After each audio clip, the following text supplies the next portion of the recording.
예, 국회 파행이 장기화하는 가운데 집권 여당의 새 원내 사령탑 선출을 위한 투표가 이틀 앞으로 다가왔습니다.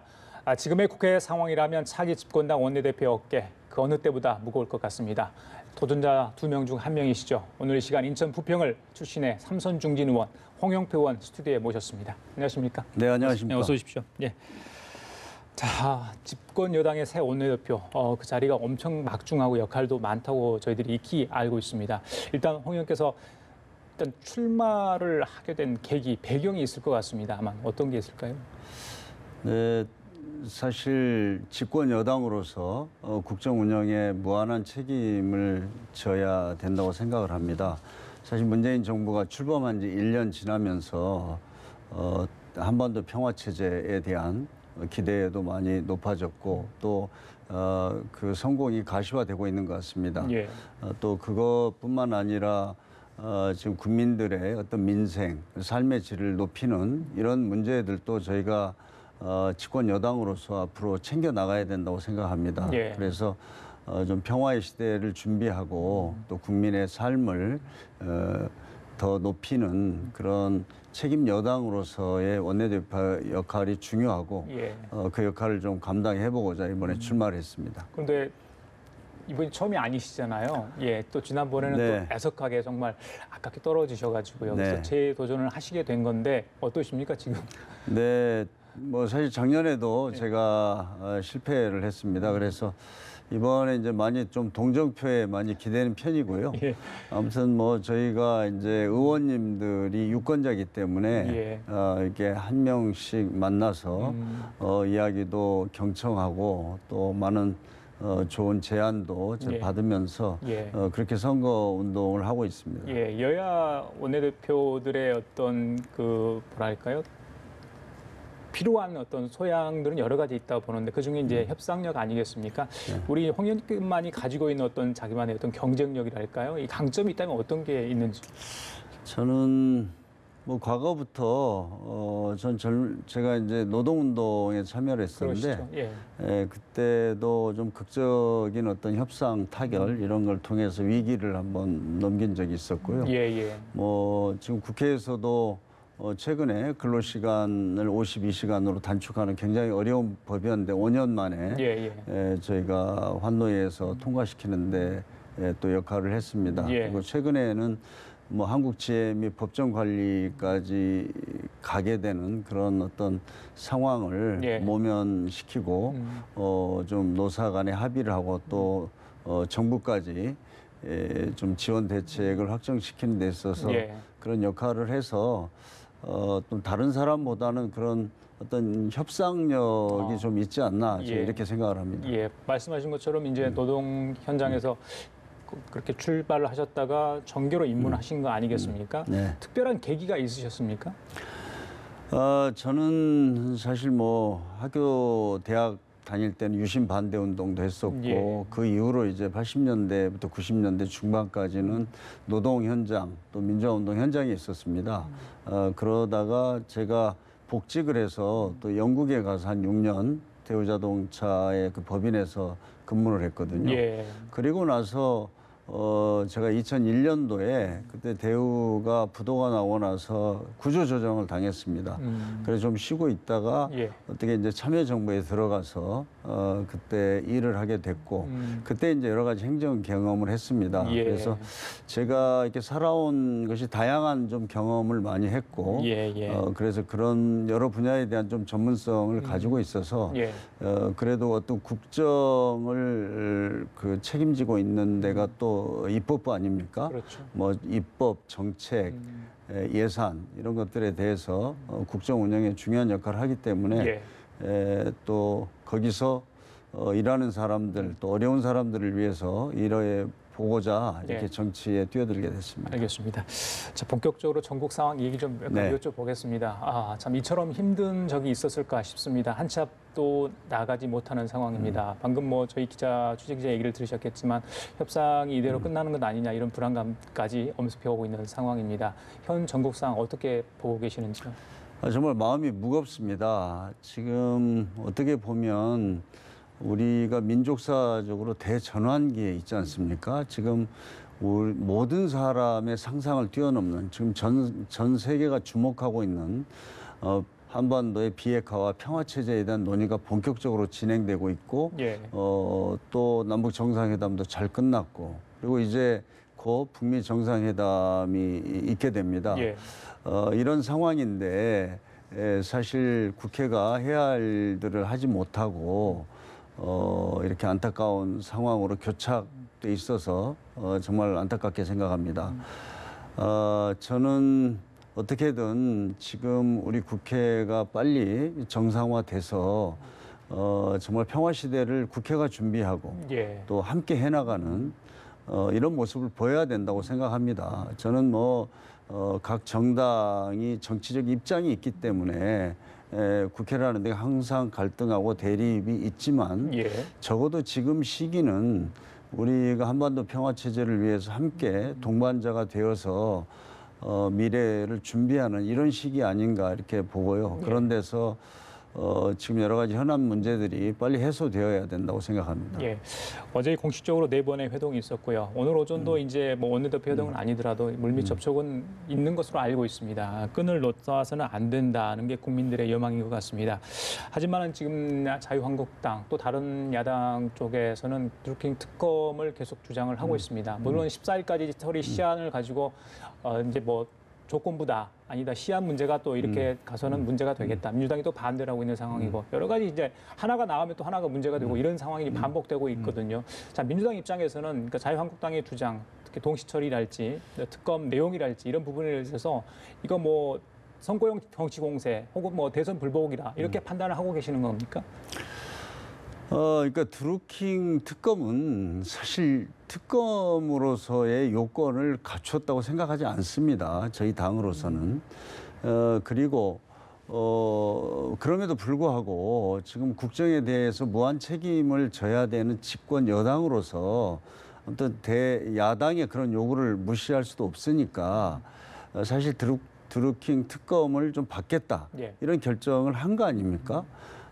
그러면은 저는 야당에서도 이걸 좀 수용해 줘야 된다고 봅니다. 그러니까 이 드루킹 특검을 통해서 어떤 실체적 진실을 밝히고 또 인터넷 민주주의 이런 것을 좀 더 제도화하는 그런 계기로 이렇게 우리가 바라보느냐 아니면 이것을 정쟁의 도구로 삼아서 지금 얘기가 나옵니다만 대선을 불복하는 이런 특검으로까지 생각을 하느냐 여기에서 아마 큰 차이가 있는 것 같습니다. 그래서 저도 물론 제가 지금 협상에 직접 참여를 하고 있지 않기 때문에 여야 간에 논의되는 세부적인 내용은 제가 잘 알 수가 없습니다만은 저는 정말 실체적 진실을 밝히고 이 인터넷에서 어떤 공론화의 장에 있어서 여러 가지 여론을 조작한다 이런 문제가 과거에도 많이 제기됐기 때문에 이걸 어떻게 앞으로 제도적으로 없앨 것인가 이런 건설적인 방향으로 생산적인 방향으로 특검이 이루어진다면 저희 민주당에서 반대할 이유가 없다고 생각합니다. 예. 그 추경안 처리가 굉장히 시급한데 그렇죠. 물론 다른 법안도 마찬가지입니다. 개혁 법안, 인생 법안들 많이 지금 계류 중의 상황인데 그 추경안 통과가 14일까지라면 실제적으로 물리적으로 이 심사하기가 정말 어려운 겁니까? 어떻습니까? 지금 추경을 저희가 통과시키기 위해서는 최소한의 국회법에 정해진 절차들이 있습니다. 예, 그렇겠죠. 지금 오늘이 9일이죠. 14일까지 어떻게 하겠습니까? 그래서 그렇게 또 추경이 작은 규모도 아니고요. 국민의 혈세를 그렇게 국회가 아무 일도 안 하다가 날치기로 처리할 수는 없다고 봅니다. 그래서 제가 듣기로는 최소한도 일주일 이상이 소요되는 걸로 그렇게 알고 있습니다. 그래서 추경은 오늘이라도 당장 심사에 착수해서 국회법의 절차를 거쳐서 통과시키면 된다고 생각합니다.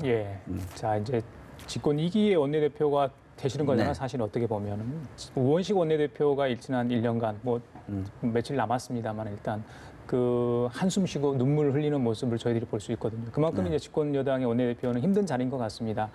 협상력 아까 말씀하셨는데요. 그 앞으로 야당과의 관계 어떻게 가져갈 건고 특히 이제 지금의 어떤 전국상이 만약에 원내대표가 되신 후에까지 계속 된다면 그 상대는 이제 김성태 원내대표가 될 것 같고요. 자, 어떻게 좀 협상을 해 나갈지 보관이 있으신지 또 자기만의 어떤 생각하신 게 있으신지 궁금한데요. 저는 국회가 사실 지금 우리가 분단 이후로 정말 한반도 평화 체제에 대한 희망을 갖게 된 결정적인 순간에 와 있습니다. 그런데 이 길이 얼마나 어렵겠습니까? 앞으로도 너무나 많은 고비를 넘겨야 된다고 생각을 합니다. 예, 예. 그러기 위해서 정말 이 민족사적으로 중요한 시기에 여야가 손을 잡아야 된다고 봅니다.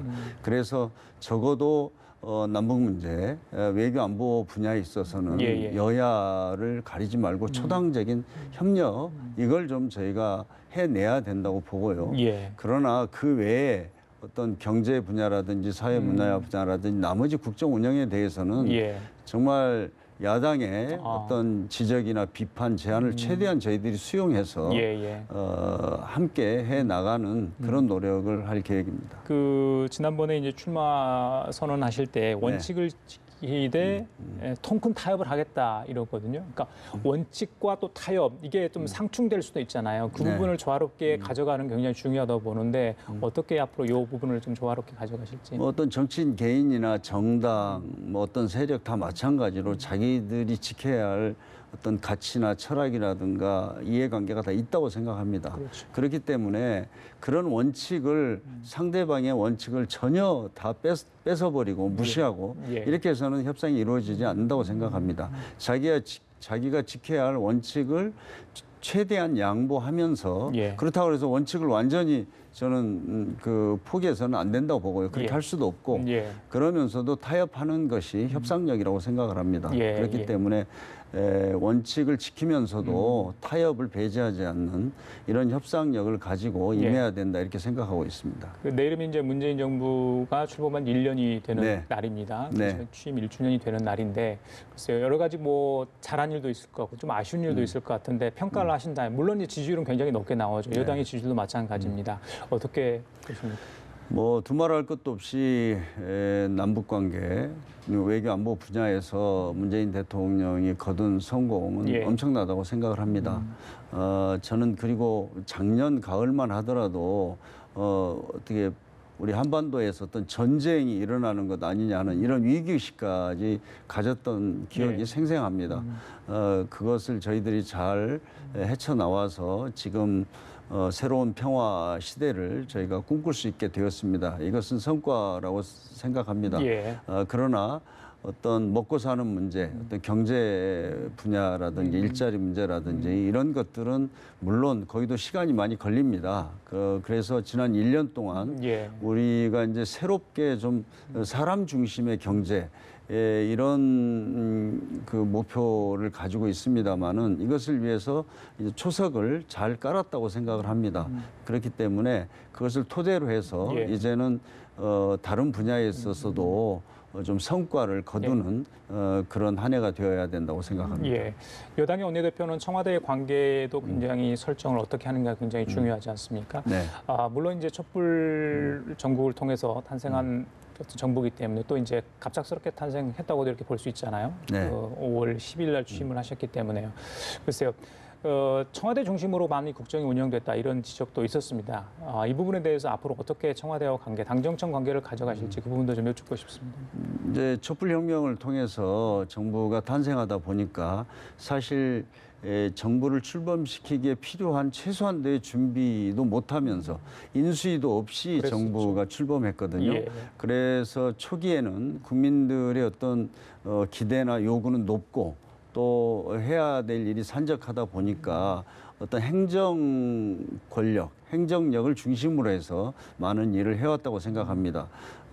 그러나 이제부터는 정말 국민과 함께 국민들의 어떤 의견을 충분하게 우리가 수렴하면서 국정에 반영하고 그렇게 추진해 나가야 된다고 봅니다. 예. 그런 데서 사실 당의 역할이 중요하다고 보고 당정청에 있어서 당이 주도적이고 예. 적극적인 역할을 해야 된다. 예. 그것이 이 다음 원내대표에게 주어진 중요한 과제라고 생각합니다. 자, 그러기 위해서는 이제 8월 달에 서로 또 한 자리가 나와야 되잖아요. 당 대표 선거가 네, 있지 네, 않습니까? 네. 당 대표, 원내대표 호흡이 잘 맞아야 된다고 보거든요. 물론 지금 한마평에 오르는 후보들도 있습니다만은 그 새로 되신 분 그리고 만약에 이제 우리 홍 의원께서 당선이 되신다면 선거에서 원내대표가 되신다면 어떻게 당 대표와 또 지도부와 이렇게 조화롭게 운영을 해가실지 그런 뭐 생각도 가지고 계시는지. 뭐 저는 지금 제 선거에 바빠가지고 아직 거기까지는 생각을 못했습니다만은 지금 우리 당은 사상 유례 없이 당내 화합과 단결이 잘 이루어지고 있다고 생각합니다. 예.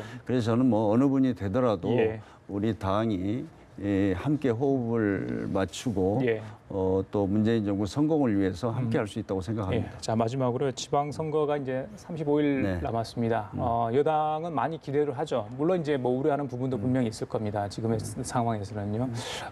선거 전략 판세까지는 제가 여쭤보기 뭐하고요. 지방선거 또 이후에 그 여당이 가져갔던 목표 방향이 있을 것 같습니다. 그 부분을 좀 마무리하도록 하겠습니다. 사실 지방선거에서 승리는 문재인 정부 성공을 위해서 굉장히 중요하다고 봅니다. 정말 문재인 대통령이 추구하고 있는 한반도 평화 이것도 국민적인 지지 위에서 정말 힘있게 추진하기 위해서는 국민의 지지가 있어야 되고요. 그것이 이제 지자체 선거를 통해서 확인되는 거라고 봅니다. 그러나 저는 우리가 여당으로서 결코 자만해서는 안 된다고 봅니다. 좀 더 겸손하게 또 마지막까지 최선을 다해야 된다고 생각합니다. 예. 지금 뭐 선거가 본격적으로 시작되지도 않았기 때문에 지금의 판세를 가지고 어떤 판단하는 건 어렵다고 봅니다. 뭐 선거라는 게 하루 이틀 사이에도 이렇게 뒤집어질 수도 있기 때문에 저희가 겸손한 자세로 마지막까지 최선을 다해야 된다 이렇게 생각하고 있습니다. 알겠습니다. 자 내일 모레 좋은 결과 있기를 바라겠습니다. 네. 예, 자 오늘 말씀 감사합니다. 지금까지 더불어민주당 홍영표 의원과 함께했습니다. 감사합니다. 네, 감사합니다.